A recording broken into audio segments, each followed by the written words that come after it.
El título de este mensaje es David derrota al gigante o David contra Goliat. Y aquí vemos una enseñanza muy práctica y muy importante, la cual es que de Jehová es la batalla y nos enseña a confiar en Dios. Y como cristianos enfrentamos muchos retos y ataques del diablo. Como siervos de Dios vamos a enfrentar desafíos y el creyente debe aprender a enfrentar los retos y los desafíos que vienen a su vida. El diablo ataca a los hijos de Dios. El diablo ataca a la iglesia. Y escuche, el diablo es un ser real. La mayoría de las personas en este mundo no creen que el diablo existe y eso muestra entonces su poder, porque él es muy ingenioso en la forma en que él es astuto y él viene, miente y engaña a la gente. Y la táctica más grande es que una persona viva pensando o creyendo que no existe el diablo. Pero el diablo ataca a las familias, ataca a las iglesias, escuche, los ataca por dentro. Debemos reconocer que nuestras batallas no son carnales, sino son espirituales. Y la única manera de poder nosotros ganar esta batalla es al confiar en Dios, porque de Jehová es la batalla. Hay cosas que solo Dios puede hacer por nosotros, pero tenemos que confiar en Él. Tenemos que buscar a Dios en oración, en su palabra, y tenemos que aprender a esperar en Dios. Y es lo que vamos a aprender de esta historia, quizás una de las más famosas del mundo, David contra Goliat. El niño que venció al gigante. David derrotó, la Biblia nos enseña, a Goliat por fe. Parecía algo imposible que David, un jovencito, pudiera derrotar a este gigante. De hecho, esto era algo imposible aparte del poder de Dios. Si él no hubiera confiado en Dios, no hubiera él podido vencer a este gigante. Usted también debe aprender a confiar en Dios y enfrentar las cosas que usted dice, es imposible, es difícil. ¿Cómo voy a lograr esto? ¿Cómo voy a crear a mis hijos en los caminos de Dios? ¿Cómo voy a poder recibir aquella cosa que necesito? ¿Cómo puedo superar esta prueba? Bueno, tiene que aprender a confiar en Dios. Aunque uno sea pequeño, podemos confiar en Dios. En esta historia vemos a David como el pequeño, ¿no? Una historia que impacta a todo el mundo y mucha gente habla de esta historia y hasta dicen es como un David contra Goliat. Pero la realidad es que David tenía a un gigante a su lado. Dice la Biblia en Isaías 42, versículo 13, Jehová saldrá, como, ¿qué dice ahí? Como gigante y como hombre de guerra despertará celo, gritará, voceará, se esforzará sobre sus enemigos. O sea que el verdadero gigante aquí es Dios. Y aquí el protagonista no es David. A veces nosotros nos queremos identificar como David, pero en realidad el protagonista es Dios. De Jehová es la batalla. Dios es el que bendice. Dios es el que nos da la victoria. Ahora aquí vamos a ver a ciertas personas, y yo creo que muchos de nosotros a veces cuando leemos la Biblia queremos ponernos en el lugar de David, pero yo creo que la mayoría de nosotros seríamos los que estamos atrás con temor, mirando a David pelear. Dios estaba de parte de David cuando se enfrentó a aquel gigante, y él estaba tan interesado en esta situación. Mire el primer libro de Samuel 17:29, el cual dice así, David respondió, ¿qué he hecho yo ahora? Anote esta frase, ¿no es esto mero hablar? David aquí está hablando, pero no solamente son palabras, él está dispuesto a hacer algo. Y aquí es donde viene entonces el reto para nosotros. Muchos de nosotros quizás somos muy buenos para hablar, lo que vamos a hacer, lo que queremos hacer o para quejarnos, pero no hacemos nada al respecto. Y David nos va a enseñar entonces cómo es que él pudo derrotar al gran gigante. Escriba conmigo por favor, número 1, el desafío de Goliat. El desafío de Goliat. Esa palabra desafío o desafiar significa provocar, retar a combate, pelea o discusión. Y este hombre, este gigante, va a desafiar al pueblo de Dios. Pero antes de ver el desafío, quiero que veamos letra A, que era un guerrero gigante. Era un guerrero gigante. En el primer libro de Samuel 17:4, la Biblia dice de esta manera, salió entonces del campamento de los filisteos un paladín, el cual se llamaba Goliat de Gat, y tenía de altura 6 codos y un palmo. Ahora hay que fijarnos en cuál formidable era este gigante. le llama la Biblia un paladín. La palabra paladín significa caballero fuerte, valeroso en la guerra. Se distingue por sus hazañas, o sea, por sus acciones valorosas. Mire el versículo 33, ahí mismo, el libro de Samuel 17:33. Dijo Saúl a David: no podrás tú ir contra aquel filisteo para pelear con él, porque tú eres muchacho y él hombre, ¿qué dice ahí? De guerra desde su juventud. Entonces vemos el primer aspecto, el primer rasgo de este hombre es que era un hombre guerrero. Era un hombre que sabía pelear, un hombre que había experimentado la batalla y la guerra. Yo me puedo imaginar, la Biblia no nos da detalles, pero me puedo imaginar que él tenía sus cicatrices y sus cortadas, quizás le faltaba un dedo por aquí y por allá, pero era un hombre probado en la guerra, un hombre que no tenía miedo a enfrentarse a las batallas. Ahora, yo no he visto una batalla cuerpo a cuerpo como las que vemos aquí en la Biblia, las hemos visto en películas y es muy impresionante la manera en que lo presentan. En verdad, cuerpo a cuerpo, sin saber quién te viene por tu derecha y por tu izquierda. Y ahí están peleando hasta la muerte, como decía, mochándose algunos brazos o manos y dedos, y salían con cortadas, apuñaladas, y ahí sobreviviendo. Y este era Goliat, un paladín, un campeón. Él era un campeón que le causaba temor a muchos. Nos vemos a David, pastor de ovejas, y mirando él a un hombre gigante que era paladín. Pero regresa al versículo 4, vamos a ver su estatura. Dice de nuevo el versículo 4, salió entonces del campamento de los filisteos un paladín, el cual se llamaba Goliat de Gat, y tenía de altura, ¿cuánto dice ahí? 6 codos y un palmo. Usted va a notar que en ninguna parte de este capítulo se le llama gigante. Nosotros le hemos dado el título de gigante por algo grande. Pero la realidad es que sí era un hombre alto. Dice la Biblia que se medían por codos en las escrituras. Dice ahí que él era 6 codos y un palmo, lo cual para nosotros puede ser 45 centímetros o 18 pulgadas. Y cuando hacemos entonces la prueba, este varón medía 2 metros con 92, o sea, 9 pies. 9 pies. ¿Cuánto es 9 pies? Bueno, para que se dé cuenta, yo soy 5,8. Usted quizás es 5,3. ¿Cuánto eres tú, hermano Wolfgang? Ven por acá, hermano, vamos a ver aquí. Este hombre, él es un hijo de Goliat. ¿Cuánto mides? 6'2", imagínense, ¿ok? Y lo vemos, es que digamos que él es alto, ¿verdad? ¿Come bien, hermano? Come bien. Ahora imagínense, 3 pies más. Ahora dice, ¿es posible que haya gente así de alto? Bueno, mira, hay un luchador de Argentina que él mide 8 pies. Se llama Jorge González, igual que tú. Y había otro luchador que medía 7 pies y pesaba más de 600 libras. Entonces vemos la altura de este varón, no de él, sino de Goliat. Era 9 pies de alto. Gracias, hermano. Entonces no quiero un hombre especial. Le doy más una imagen de quizás cuánto era la diferencia de tamaños de Goliat y David. Un hombre enorme, un hombre con una estructura fuerte, quizás algunos dicen que podía haber pesado hasta 700 libras. Le digo que un luchador americano que murió hace unos 20 años, él pesaba 600 libras. Andre the Giant. Y este hombre, no puedo ayudarle, como le digo, un cálculo nada más yo le doy, quizás pesaba entre 500 a 700 libras. Ahora note su armadura. Ahí le dice en el versículo 5 al 7, ¿estamos ahí? Y traía un casco de, ¿qué dice ahí?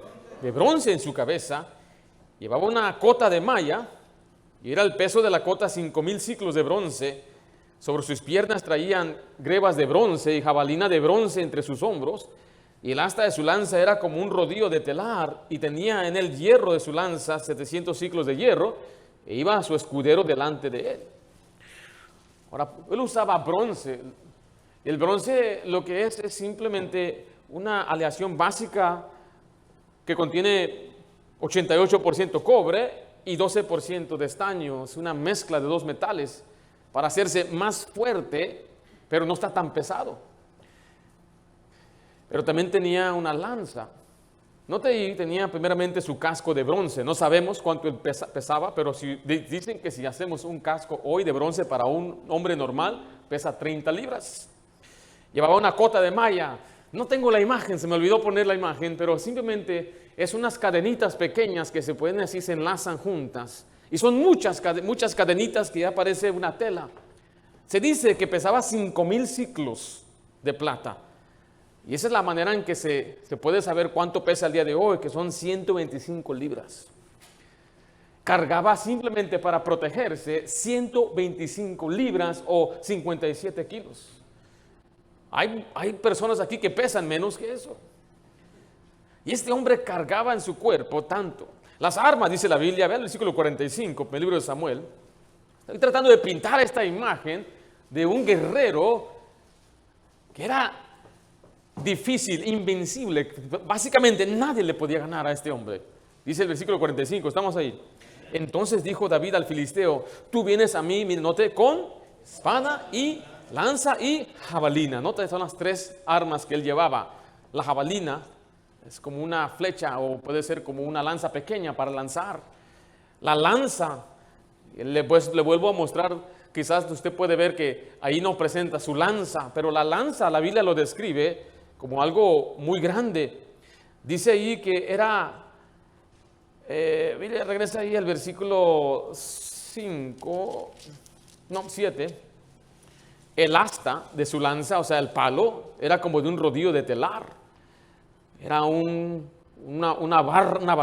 barrote grande, pesado, y tenía el hierro de su lanza, 600 ciclos de hierro. Entonces ahí vemos que la pura cabeza de su lanza pesaba hasta 17 libras. Ahora, un cálculo de todo lo que él llevaba con la espada, lanza, su escudo también y su protección. Él llevaba casi 176 libras solamente en pura armadura. Entonces no solamente era un guerrero que sabía pelear, no solamente era un hombre bien alto y fuerte, pero también estaba bien armado. Desde el punto de vista exclusivamente humano, Goliat era invencible. Pero David contaba con el Señor, que el Señor le iba a ayudar. Ahora, usted y yo también tenemos un gran enemigo. Satanás, el diablo, el león rugiente, la serpiente antigua. Note Hechos 26, 18, lo que Jesucristo dice acerca del diablo. Para que abra sus ojos, para que se conviertan de las tinieblas a la luz. Y note esta frase, y de la potestad, o sea, el poder, ¿de quién dice ahí? De Satanás. El énfasis en este versículo es que Satanás tiene potestad. Satanás tiene poder.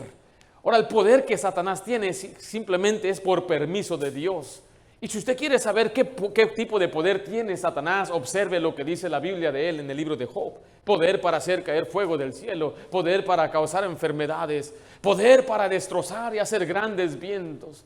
Satanás tiene poder para engañar, tiene poder para destruir familias. El primer libro de Pedro 5:8 dice, sobrios y velad, porque vuestro adversario, el diablo, como león rugiente, anda alrededor buscando, ¿a quién dice ahí? ¿A quién devorar? Quiere destrozar completamente a los creyentes. Dice, ten cuidado, sed sobrio, tiene que estar velando, está siempre en guardia, porque Satanás, él anda como un león rugiente, feroz, con hambre, buscando a quién puede destruir.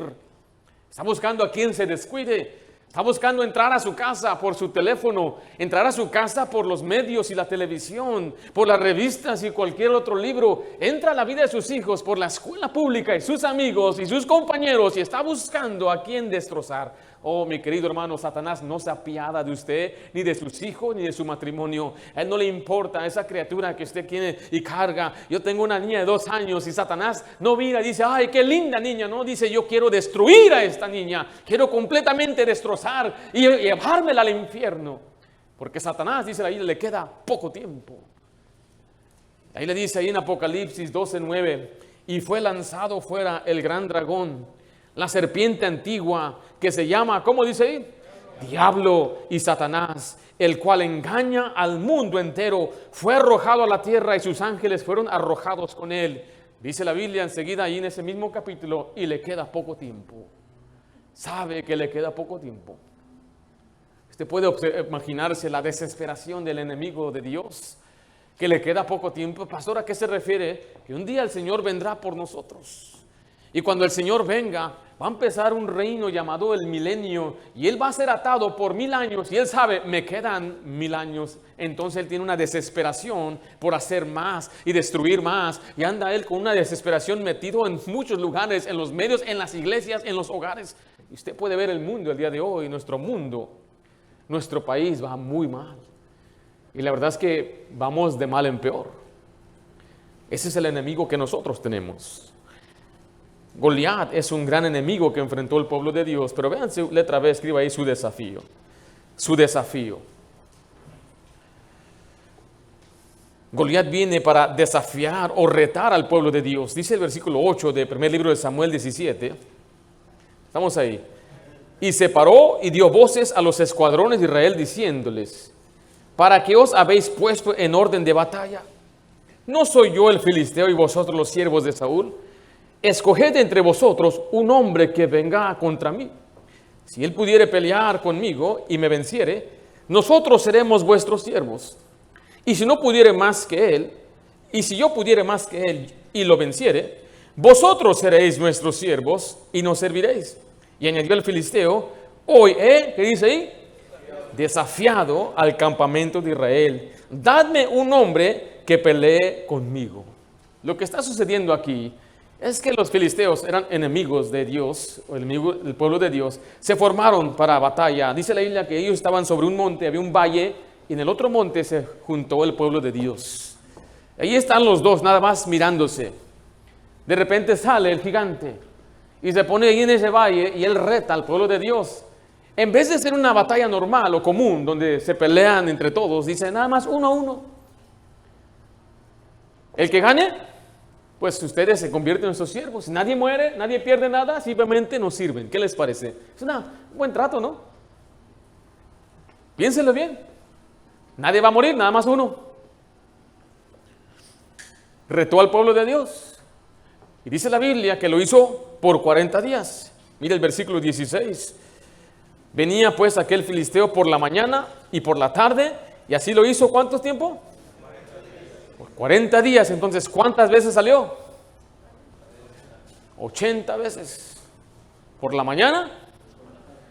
Ahí empezaba y decía: a ver, ¿quién? Aquí estoy. ¿Nadie? Yo no sé cuánto esperaba. ¿Cuánto esperaría usted? El primer día quizás esperó 1 hora. Ok, al rato regreso, se fue a comer, ya regresa en la tarde. ¿Y ahora? Busquen, están buscando.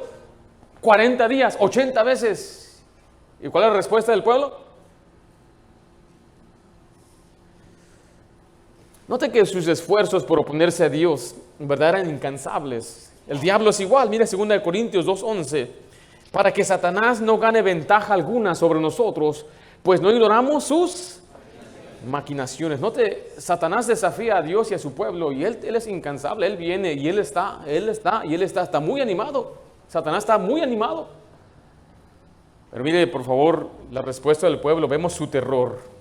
El terror de Goliat. El terror que él causaba. Mire al otro lado del valle. Va a haber una imagen triste. Aquí hay un pueblo que tiene un pacto con Dios. Un pueblo que le pertenece a Dios. Un pueblo que está luchando por el territorio que le pertenece a Dios. Pero dice que mientras ellos hablaban, tenían miedo. Primer libro de Samuel 17:11 dice: oyendo Saúl y todo Israel estas palabras del filisteo, ¿qué dice la siguiente palabra? Dice: se turbaron y tuvieron gran miedo. Le tuvieron miedo. ¿Usted le tendría miedo a un hombre así? Si a veces caminando vas a un muchacho ahí medio cholillo, ya le da miedo a usted. Ahora imagínese ver un guerrero. Mire el versículo 24, ahí mismo, primer libro de Samuel 17:24. Y todos los varones de Israel, dice todos, que veían a aquel hombre, ¿qué hacían? Huían de su presencia y tenían gran temor. Venía el gigante aquí y ellos estaban de ahí nada más platicando y veían: ¡ahí viene! Y se iban corriendo. Dice, huían, corrían de él. Hombre, Dios no se haga. Usted, yo sí iría, pastor. No es cierto. No iríamos. Ahí viene el hombre, se lo puede imaginar. Usted cuando ve a un hombre alto, wow, ¿cuánto mides? Hay hombres que ya están enfadados, ya ni me pregunten. Pero eso no era el caso de Goliat. Él era el enemigo, él era el malvado, él era un hombre feroz, peligroso. Su presencia era aterradora. Por su altura, de seguro ese rostro que tenía así de siempre enojado, de sargento mal pagado, ¿verdad? Siempre ahí molesto. Imagino con un ojo hasta, yo no sé, hasta un ojo así medio chueco, no me lo puedo imaginar. Un hombre espantoso, con una voz muy ronca. Y cuando él caminaba, ya quítense, y él todos así caminaba. Pásale, pásale. Porque era tremendo. ¿Puede usted imaginarse entonces a este hombre, el enemigo? Vimos en primer lugar el desafío de Goliat, gracias hermano. Pero en segundo lugar vamos a ver el celo de David. El celo de David. Mientras esto sucedía, David ya había vuelto a casa. La última vez que vimos a David, David estaba en la casa de Saúl tocando el arpa, ¿se acuerdan? Pero ahora David regresó a casa, dice el versículo 15. Pero David había ido y vuelto, dejando a Saúl para apacentar las ovejas de su padre en Belén. Nada más señalando una vez más que este hombre ya era rey. Dios lo ungió como rey, pero aún no llega su tiempo. Y Dios lo va a preparar para que el mundo lo respete. Este va a ser el gran evento, pero él humildemente regresa a apacentar las ovejas de su padre. 3 de sus hermanos siguieron a Saúl y están ahí en la batalla. Bueno, están ahí con miedo. Y le dice el papá de David, ve a ver cómo están tus hermanos. Y así es como él llega entonces al campamento y busca a sus hermanos. Y mientras busca a sus hermanos, sale el gigante para dar el mismo desafío que ya había dado por 40 días. Quiero que note por favor conmigo la inquietud de David. La inquietud de David. Cuando hablo de inquietud, es falta de sosiego y tranquilidad, causada en este caso por un celo por Jehová. Le inquietó, le molestó lo que él escuchó. Él oyó las palabras de Goliat. Mire versículo 23, el primer libro de Samuel 17. Mientras él hablaba con ellos, o sea, estaba preguntando por sus hermanos, he aquí que aquel paladín que se ponía en medio de los 2 campamentos, que se llama Goliat, el filisteo de Gat, salió entre las filas de los filisteos, mire, y habló las mismas palabras. Note esta frase, y las oyó ¿quién? David. Ahora David oye y escucha. En nuestro tiempo, usted y yo tenemos muchos videos de lo que está pasando en Ucrania. Por los medios y todo lo que sucede. Hay una guerra y todo el mundo tiene celular, todo el mundo está grabando todo. A veces graban todo. Alguien se estrella, lo grabaron. Están gritando, lo graban. Se está cayendo en las escaleras, en vez de ayudarle, lo graban, ¿verdad?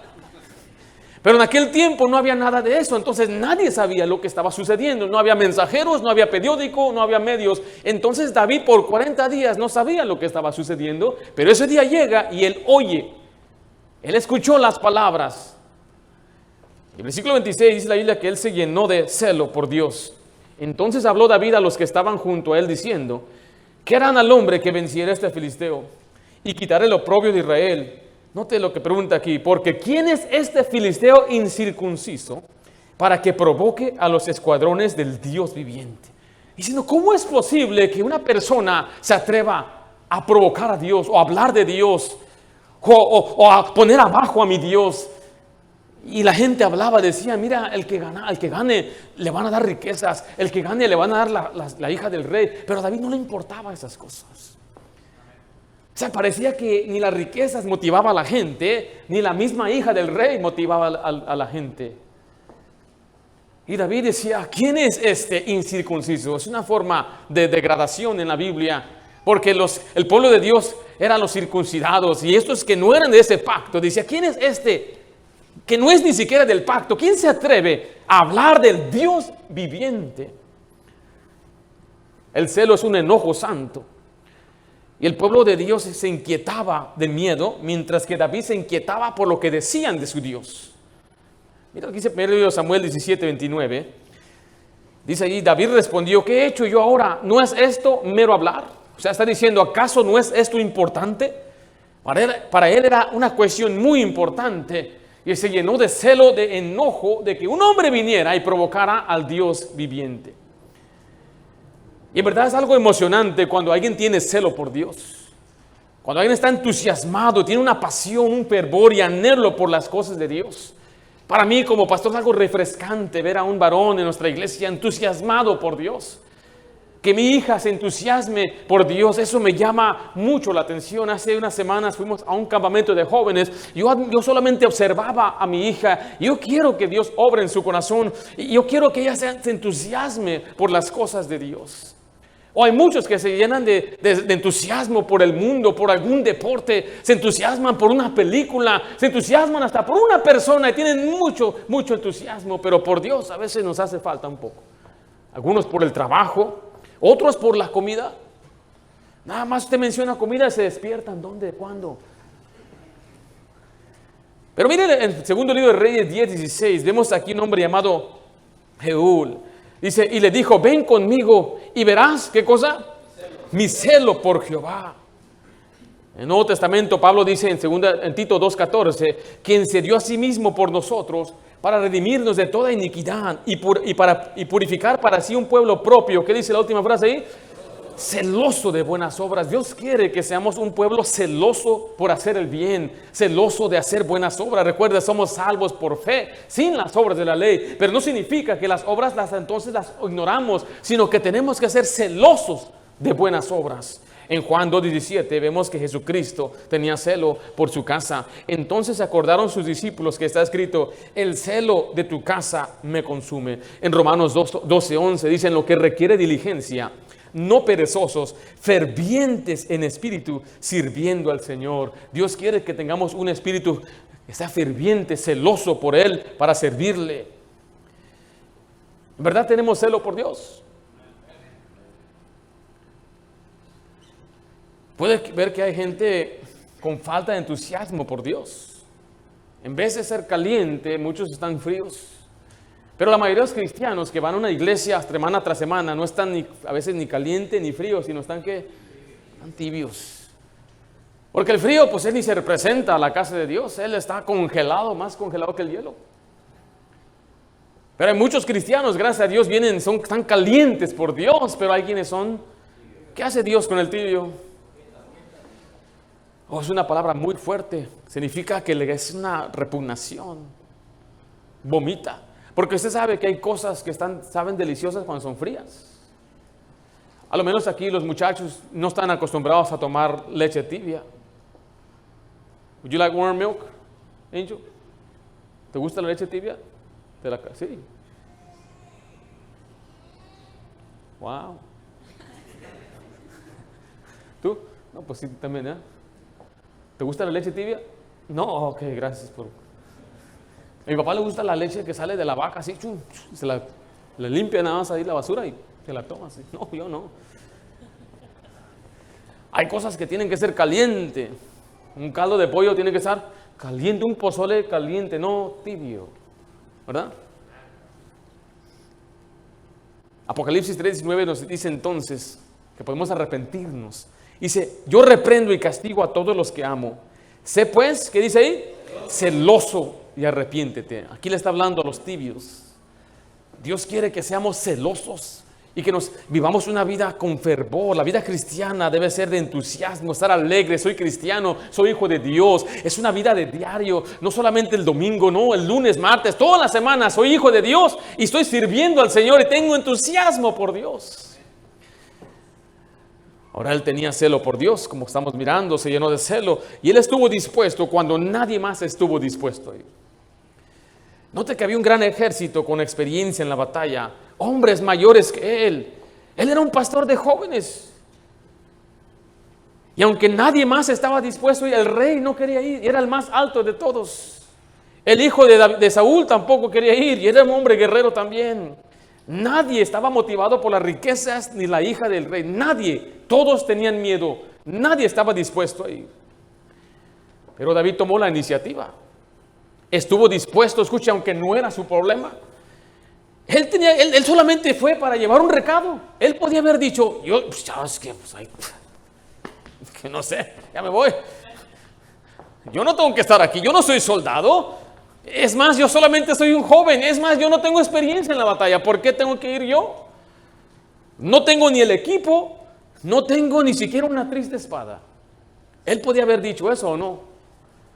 Y al fin de cabo, dice, yo vine nada más a ver a mis hermanos. Pero David no puso excusas. Su corazón se había enardecido por la blasfemia de aquel hombre que estaba retando al pueblo de Dios. Y no pudo resistir lo que estaba en su corazón. Mire el versículo 26. Entonces habló David a los que estaban junto a él, diciendo: ¿qué harán al hombre que venciera a este filisteo y quitar el oprobio de Israel? El oprobio es la vergüenza, la deshonra, la afrenta. Porque ¿quién es este filisteo incircunciso para que provoque a los escuadrones del Dios viviente? Si observamos en verdad el pueblo de Dios, nuestras iglesias, nuestras familias, en verdad estamos viendo que la mayoría de los cristianos van perdiendo la batalla cristiana. No tienen victoria. Y hay quienes hablan de, ¿cómo está, hermano, en victoria? Bendiciones, en verdad. Tiene una vida de victoria. La Biblia no nos promete que Dios no va a permitir que tengamos problemas, pero sí nos promete dar fuerzas en los problemas. Ven a Corintios 10:13, dice: no nos ha sobrevenido ninguna tentación que no sea humana, pero fiel es Dios, que no os dejará ser tentados más de lo que podéis resistir, sino que dará también juntamente con la tentación la salida para que podáis, ¿qué dice ahí? Soportar, sobrellevar, aguantar. Vea por favor letra B, la preparación de David. David se está preparando, Dios lo está preparando. David ya había sido preparado por Dios desde que él era un pastor, pero en este momento está siendo preparado por lo que está observando. En la Biblia vemos gente tomar decisiones a base de algo que miraron o algo que oyeron. En este caso, David vio y oyó a este gigante. La mente, su corazón y su espíritu se agitaron y se está preparando, porque se está enojando, se está calentando David. ¿Le ha tocado que lo calienten a usted? Se sientan varios hermanos a platicar y te acuerdas aquella vez que te tropezaste y todos se ríen y el hermano, ok. Y te acuerdas aquella vez que tú robaste los trapitos al sol y se empiezan a provocar y a provocar. Y David se está calentando. ¿Qué dijo este? Dijo esto. ¿Y qué va a pasar esto? Y va con otros. Dice que le estaba preguntando a muchos. Y él notaba el temor de ellos. Y escuchaba lo mismo y se estaba. ¿No le ha pasado así? Que piensan, hombre, que alguien se meta con mi familia. Nadie se está metiendo, pero usted solito está pensando, hombre, que se meta por esa ventana. Hombre, ahorita que se meta. Y esta practica. Mire lo que dice el versículo 28. Su hermano vino y le dijo, oyendo hablar Eliab, su hermano mayor, con aquellos hombres, se encendió en ira contra David y dijo, ¿para qué has descendido acá? ¿Y a quién has dejado aquellas pocas ovejas en el desierto? Yo conozco tu soberbia y la malicia de tu corazón, que para ver la batalla has venido. ¿Él había venido para ver la batalla? No. Yo creo que le causó una confusión a David. Mi hermano viene a decirme a mí que yo ando buscando pleito cuando él es un miedoso que no quiere enfrentar a Goliat. Y le dijo, tú nada más eres un pastorcillo, ¿tú qué haces aquí? Le recordó que él no tiene nada de experiencia, él no es nadie ni nada. Pero el versículo 29, David respondió, ¿qué he hecho yo ahora? ¿No es esto mero hablar? ¿No es esto muy importante? ¿No hay una causa? Y apartándose de él hacia otros, preguntó de igual manera y le dio el pueblo la misma respuesta antes. Su hermano trató de desanimarle, pero él no se desanimó, él ya estaba ardiéndose. Me pregunto yo si habrá alguien aquí que esté cargado, preocupado, turbado, agobiado, agitado, inquieto, molesto por lo que está pasando en nuestro país, en nuestro estado, en nuestras familias. ¿Alguien podrá decir algo se debe hacer? ¿Sabía usted que esta semana pasada hay un proyecto de ley 957 de la Asamblea aquí en California, también conocida como la Ley de Capacitación de los Jóvenes Transexuales del Género Diverso Intersexual? ¿Qué significa eso? Significa que si su hijo va a la escuela pública y él dice que él es niña y él regresa a su casa y usted le dice, no hijo, tú eres niño, y él vuelve a decirle a su papá, mi papá me dijo que yo soy niño, lo meten preso a usted. Eso ya está llegando a nuestro estado. ¿Le preocupa eso a usted? ¿Le llena de ira? ¿No se enoja? Porque a veces decían, déjenlos, pero mira, tienen un plan, una agenda de destrozar nuestro país, nuestras familias y el pueblo de Dios dormido. Más preocupados por el partido, más preocupados por la televisión y su entretiempo, en vez de preocuparse por el estado espiritual de su familia, de su iglesia y de su país. Y hace años parecía raro y loco este hombre diciendo lo que ahora se está convirtiendo en realidad. Porque yo veía primeramente cómo aquellos hombres pasaban como mujeres, entraban a los equipos de mujeres y ganaban todo. En la bicicleta, en las pesas, en las olimpiadas. Y ahora, hace unas semanas, un hombre ganó la competencia de belleza en un país allá en Europa. Nadie le molesta. Nadie le perturba, nadie le arde la sangre que Satanás ha destrozado muchas sociedades por medio de la inmoralidad. Y la pregunta es, ¿podremos hacer algo? ¿Alguien quiere hacer algo? ¿A alguien le importa? ¿A alguien le interesa? ¿O dirían, hasta que llegue a mi casa me va a importar? Se dice que cuando otros países venían a llevarse a los judíos, decían, bueno, a cabo no me están llevando a mí. Pero después vinieron por ellos y no hubo quien les defendiera a ellos. Mire, le voy a explicar de antemano, nuestra lucha no es carnal, no vamos a ir a quemar ni a quebrar, nada de eso. Pero la pregunta es esa, ¿a usted le molesta? ¿A usted le duele? Toda la maldad que hay, la inmoralidad. ¿Cuánta gente está viviendo ya en tanto perversidad? ¿Cuántos jóvenes y esta generación de los que nacieron de 2000 para acá identificándose como LGBTQY, no sé, un montón de letras? Eso no había sucedido. Y eso era un plan que se llevó a cabo desde los 70s y los 80s y ahorita está dando todo el fruto. Y ahora nosotros los cristianos somos los más raros porque no aceptamos ni abrazamos, pero no es porque rechazamos a la gente, nosotros rechazamos la maldad y el pecado. Y mucha gente está confundida de este asunto. Muchos de ellos, esta gente piensa, hay que dejarlos. Pero mire, le vuelvo a decir, es un celo por Dios, es un celo porque Dios los hizo varón y hembra. Y yo puedo tocar muchos diferentes temas, pero este me tiene a mí ahorita con celo. Me tiene ahorita enardecido porque parece que así fácil, pastor, se llevaron a mi hijo. ¿Cómo? ¿Pero cómo? Legalmente. Todo va a ser legal. ¿No? Y el pueblo de Dios con temor. Tienen miedo a esos grupos del alfabeto. ¿O no? Tienen mucho miedo a la gente del alfabeto. Va al alfabeto, es el LBGT, es el alfabeto. Y parece odio, no, es celo. Celo por Dios. ¿No le inquieta? ¿No le inquieta todo lo que pasa en las fronteras? Como tantos miles y miles de niños muriendo ahogados de El Salvador, de Honduras, de Guatemala. Muchos papás con esperanza de llevar a mi hijo a una mejor vida, pero ahí están los malvados narcotraficantes haciendo negocio de ese asunto. Mujeres desapareciéndose, 500,000 de niños al año se desaparecen en Estados Unidos. La trata de niños ha crecido como usted no se imagina. Y a veces hasta el mismo gobierno y ciertas religiones envueltas en este asunto no nos enardece, no le da tristeza que el diablo se está arrasando y llevándose a tanta gente al infierno y tanta maldad.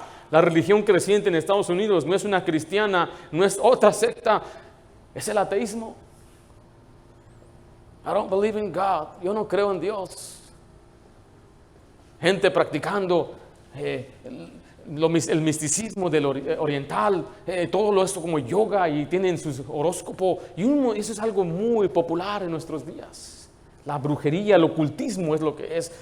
Nos debe enardecer, mi querido hermano, por amor a Dios, por amor a la santidad de Dios. Y es por eso que vamos y les predicamos el Evangelio. Tenemos que llevar esa luz a aquellos que no conocen antes que sea muy tarde para muchos. Y así podemos hacer algo. Podemos orar, podemos ayunar, podemos ir a darles el Evangelio, podemos dar un ejemplo, podemos hacer nuestra parte. Cada uno, si cada cristiano dice en este mundo, saldré a predicar el Evangelio, habría un gran cambio en nuestro mundo. Vimos el desafío de Goliat, el celo de David, pero la victoria es de Jehová. La victoria de Jehová. Jehová, Dios es el que da la victoria. Si vamos a tener victoria nosotros en esta vida, tiene que venir de Dios. Note que David confió en Dios. David tuvo valor en la presencia de Dios. Regresemos ahí al primer libro de Samuel 17, vea el versículo 31. Fueron oídas las palabras que David había dicho y las refirieron delante de Saúl, y él lo hizo venir. La gente empezaba a hablar. Hay un muchacho, está encolerido, está enojado. Ese muchacho parece que está dispuesto a ir. Y Saúl quizás se imaginaba a un guerrero, pero cuando se lo traen, mire el versículo 32. Viene y dijo David a Saúl: no desmaye el corazón de ninguno a causa de él. Tu siervo irá y peleará contra este filisteo. Dijo Saúl a David: no podrás tú ir contra aquel filisteo para pelear con él, porque tú eres, ¿qué dice ahí? Tú eres muchacho, y él un hombre de guerra desde su juventud. Ahí va entrando David, quizás ahí a la tiendita, a la lona, y entra bajo la lona y dice: quítate, muchacho, estoy esperando al guerrero. No, yo soy. ¿Cómo, tú? No. Y todavía David dice: no se preocupe, yo voy, yo me encargo. Y ahí está Saúl. No sé, tú no puedes ir con él, ni mucho menos vas a poder ganarle. Eres un muchacho y él es un guerrero. Nota que aquí le está tratando de desanimar todavía, pero nada, David está determinado. Mira el versículo 33, aquí él habla de su confianza en Dios. David respondió a Saúl: tu siervo era pastor de ovejas de tu padre. ¿Era o es? Desde aquí en adelante él ya no va a ser pastor. Y cuando venía un león o un oso y tomaba algún cordero de la manada, salía yo tras él y lo hería y lo libraba de su boca. Y se levantaba contra mí, yo le echaba mano de la quijada y lo hería y lo mataba. Fuese león, fuese oso, tu siervo lo mataba. Y este filisteo incircunciso será como uno de ellos, porque ha provocado el ejército del Dios viviente. Note 37, añadió David: Jehová, que me ha librado de las garras del león y de las garras del oso, él también me librará de la mano de este filisteo. Él viene con una confianza en Dios. Dios ya me ayudó a vencer un oso. Yo ya le he ganado a leones. ¿Habrá alguien aquí que le ha ganado a un oso? ¿Un león? ¿A un perro de perdida? ¿Sí le ganó un perro a usted? ¿Cómo sabes que puedes con él? No, pues yo le gané como 5 perros. Bueno, vamos a ver si es verdad. Note que dice la Biblia que él le ponía manos en la quijada. Pero note que él también dice: fue Dios el que me ayudó. En Romanos 8:31 dice: ¿qué pues diremos a esto? Si Dios es por nosotros, ¿qué es la siguiente pregunta que hace? ¿Quién contra nosotros? Si tenemos la bendición de Dios, nadie va a poder contra nosotros. Si Dios nos ayuda, no hay nadie que nos pueda detener. Por eso le digo que en Cristo somos más que vencedores. La presencia de Dios es una paz que Dios nos da, y el Señor nos da una confianza en su poder y en su ayuda. Y Él mostró esa confianza en Dios. Yo puedo ir porque Dios ya me ha ayudado. ¿Cuántas veces Dios nos ha ayudado y después nos olvidamos de la ayuda de Dios? En Salmo 40, versículo 4 dice: bienaventurado el hombre que puso en Jehová su confianza. Salmo 94, 22 dice: mas Jehová me ha sido por refugio y mi Dios por roca de mi confianza. David escribió esto y está diciendo: Dios es mi confianza. Yo pongo mi confianza en Dios. Si algo voy a hacer es porque Dios me va a ayudar. Sin Dios no somos nada. Sin Dios no podemos hacer nada. Note que él también puso su confianza en la protección de Dios, porque Saúl le quiso dar su propia armadura. Mire el versículo 38 en el primer libro de Samuel 17. Y Saúl vistió a David con sus ropas y puso sobre su cabeza un casco de bronce y le armó de coraza. Y ciñó a David su espada sobre sus vestidos y probó para andar, porque nunca había hecho la prueba. Y dijo David a Saúl: yo no puedo andar con esto, porque nunca lo practiqué. Y David echó de sí aquellas cosas. Saúl quizás tenía el mejor armamento en todo el ejército. Le dio lo mejor. Hasta le dio su espada. Pero él cuando andaba ahí, dijo: no, hombre, no puedo. No podía ni mirar, no sé si le tapaba los ojos, se le caía, no. Y decía: no. Hizo a un lado la armadura. Y él decía, él pensaba: yo tengo una protección diferente. Una protección de Dios. En el versículo 40 nota: y tomó su cayado en su mano, es un palo, y escogió 5 piedras lisas del arroyo, y las puso en el saco pastoril, en el zurrón que traía, y tomó su honda en su mano, y se fue hacia el filisteo. ¿Qué tomó? Un palo, una bolsita, la llenó de 5 piedras lisas y una resortera. Contra un guerrero de 9 pies, de 700 libras, con una armadura de 200 libras, que era experto en la batalla. No necesitaba él nada, ni un casco, ni una coraza, ni la espada. Con una piedra lo va a hacer todo. Eso es muy impresionante. Para nosotros también tenemos una armadura. En Efesios 6:14 dice: estad pues firmes, ceñidos vuestros lomos con la verdad, y vestidos la coraza de justicia, y calzados los pies del apresto del evangelio de la paz. Sobre todo, tomad el escudo de la fe, con que podáis apagar todos los dardos de fuego del maligno, y tomad el yelmo de la salvación y la espada del Espíritu, que es la palabra de Dios. Dice, habla del ceñidor, que es como la faja, la coraza, el calzado, el escudo, el yelmo y la espada. Todo eso es la armadura que Dios nos da. Ahora, mire, la manera que esta armadura funciona es cuando usted hace lo que Dios le pide. O sea, si usted obedece a Dios, Dios le protege a usted. Dice ahí, la Biblia le menciona el ceñidor, que es sostener, es practicar la verdad. Cuando usted practica la verdad, dice la verdad, entonces es como que usted tiene el ceñidor que sostiene todo. Hacer justicia es la coraza, es como una protección de sus órganos vitales. Predicar el evangelio es el calzado para no resbalar. Yo siempre le digo, mi hermano, quiere mantenerse usted siempre en fuego por Dios, no deje de decirle a otra persona de Cristo. Mantenga su corazón siempre pensando por otras personas y que lleguen al conocimiento de Cristo. Después vemos el escudo, que es confiar en Dios. Protege nuestra mente de dudas que Satanás lanza a nosotros. Mantenga la esperanza, que es el yelmo. Nos ayuda a mantenernos enfocados, y conozca su Biblia, que es la espada. Esa es la protección que Dios nos da. La protección espiritual. Letra B escribe: y Dios dio a David la victoria. Dios dio a David la victoria. Note que David confió en Dios, en la protección de Dios, en el poder de Dios, pero Dios es el que le dio la victoria. En el versículo 40 vimos que él tomó unas piedras, un palo, y usó su honda. Cuando Goliat lo ve, mire el versículo 41, y el filisteo venía andando y acercándose a David, y su escudero delante de él. Y cuando el filisteo miró y vio a David, le tuvo en poco, porque era muchacho, rubio, ¿no te oí de hermoso? Nosotros no tenemos culpa, hermanos, que seamos guapos. Pero le digo, este hombre quizás era muy rudo, quizás ni dientes tenía. Y cuando vio a este muchacho así, con un lindo semblante, de cuenta me vio a mí y dijo: ¿cómo puede ser que este muchacho me va a ganar a mí? Y se lo despreció. Y digo, versículo 43, y dijo el filisteo a David: ¿soy yo perro para que vengas a mí con palos? Y maldijo a David por sus dioses.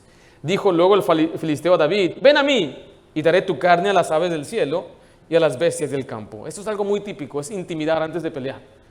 Hay quienes son muy buenos, son expertos. Mayweather en boxeo es el mejor en esto. Se te mete en tu cabeza y pierdes la batalla antes de subirte al ring. Y eso es lo que los soldados siempre hacen: gritan más fuerte, echan unas miradas muy feas, insultan para poder intimidar.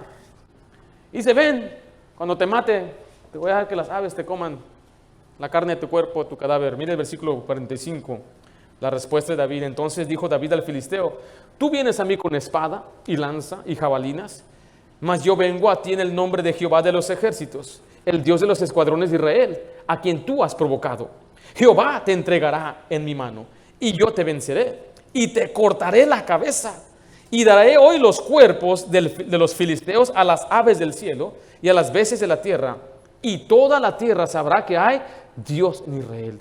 Dijo: yo no solamente te voy a vencer, ¿qué voy a hacer con tu cabeza? Te voy a cortar la cabeza, pero ni espada tenía.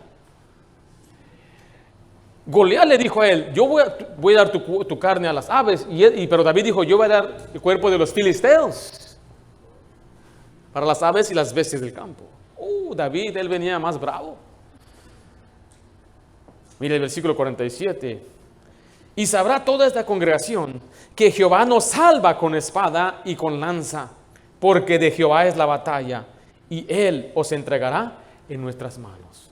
Aquí le está dejando saber que las batallas no se ganan por quién es más fuerte, quién es más grande, quién tiene mejor armamento, quién tiene más experiencia en la batalla o quién es más alto. La victoria viene de Dios. Y eso nos enseña a nosotros, mis queridos hermanos, que nuestras luchas son espirituales. Le vuelvo a repetir, nosotros tenemos un enemigo, pero no luchamos contra carne y sangre. Por lo tanto, nuestras batallas no son físicas. No vamos nosotros contra un ejército que se puede ver, se puede palpar. No llevamos espadas, no llevamos pistolas. Nuestra batalla es espiritual. En Zacarías 4:6 dice, entonces respondió y me habló diciendo, esta es la palabra de Jehová a Zorobabel, que dice, no con ejército ni con fuerza, sino con mi espíritu, ha dicho Jehová de los ejércitos. Las batallas que usted y yo vamos a ganar van a ser a través de la oración, a través del ayuno, a través de rogarle y pedirle a Dios. En 2 Corintios 10:3 dice la Biblia, pues aunque andamos en la carne, no militamos según...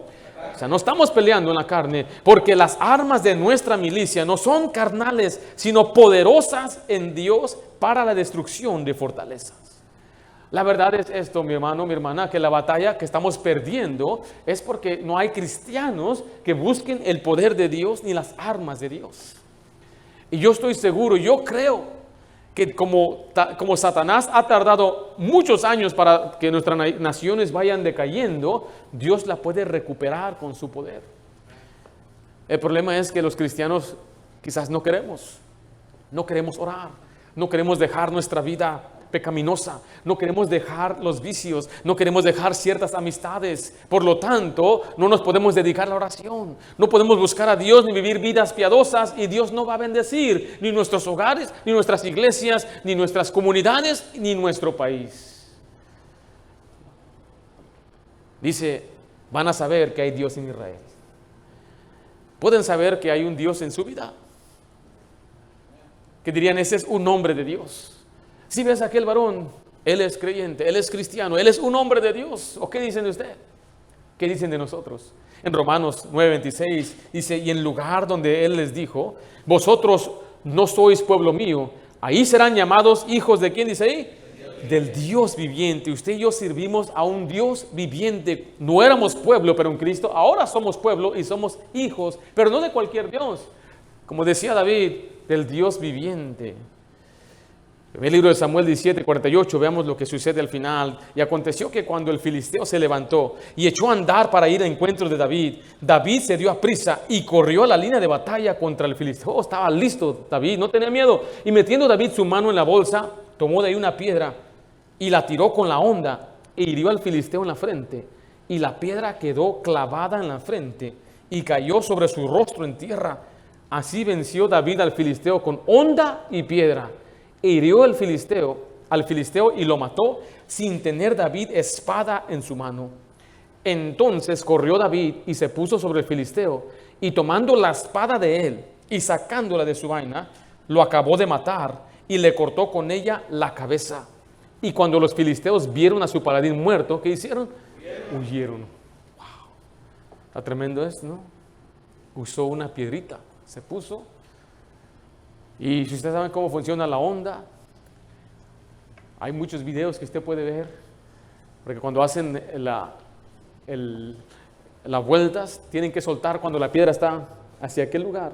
Pero cuando suelta, va hacia allá. Y ellos eran expertos en la onda. Dice la Biblia que los que practicaban la onda, ellos no fallaban un cabello. Les ponían el cabello y practicaban.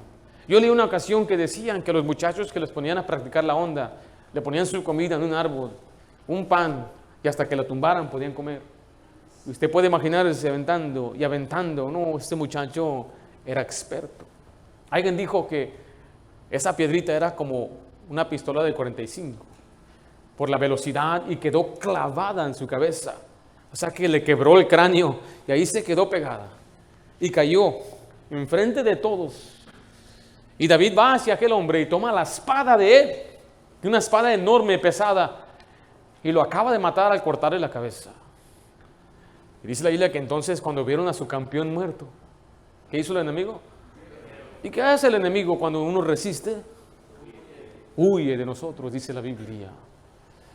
Primera Crónicas 15:57 nos dice la Biblia que Dios nos da la victoria. Esa es la victoria para la salvación, más gracias sean dadas a Dios que nos da la victoria por medio de nuestro Señor Jesucristo.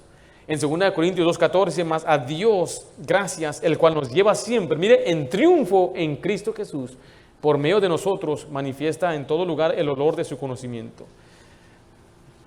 ¿Quién da la victoria a los creyentes, hermanos? Mire, versículo 54. Y tomó la cabeza del filisteo y la trajo a Jerusalén, pero las armas de él las puso en su tienda. Se quedó con las armas, se quedó con esa jabalina, con la espada, con el casco, pero ¿qué hizo con la cabeza? Era un trofeo. Puede usted imaginarse, esa es la cabeza, va entrando a Jerusalén. Buenas tardes. La gente mirando la cabezota impresionante. Ahí la andaba. ¿Cómo estás? ¿Cómo le va? ¿Cómo les va? Era un trofeo para que la gente supiera lo que Dios había hecho. Dice, ¿qué lleva ese muchacho cuando volteaban la cabeza? ¿Puede imaginarte la cabeza? ¡Wow! Todo sangrado. Dios le dio la victoria. ¿Qué aprendemos entonces, mi querido hermano, de este relato? Que nuestras batallas no se ganan con los esfuerzos humanos. Yo no sé cuál batalla usted está enfrentando en este día. Yo no sé qué oposición o qué prueba o quién está contra usted. Pero recuerde y sepa esto, que de Jehová es la batalla. Confíe en Dios. Vimos en este día, confiando en el Señor, el desafío de Goliat, el celo de David y la victoria de Jehová. David derrota al gigante. Oremos. Padre Santo, damos gracias por este día que nos has dado. Gracias por las bendiciones, Señor, de conocer estas promesas, que tú eres un Dios bueno, un Dios que fortaleces, un Dios, Señor, que nos ayudas en nuestras debilidades, un Dios en que podemos confiar y estás tú dispuesto para ayudarnos y fortalecernos. Pero, Padre, lamentablemente, muchos de nosotros quizás no buscamos tu rostro como debíamos.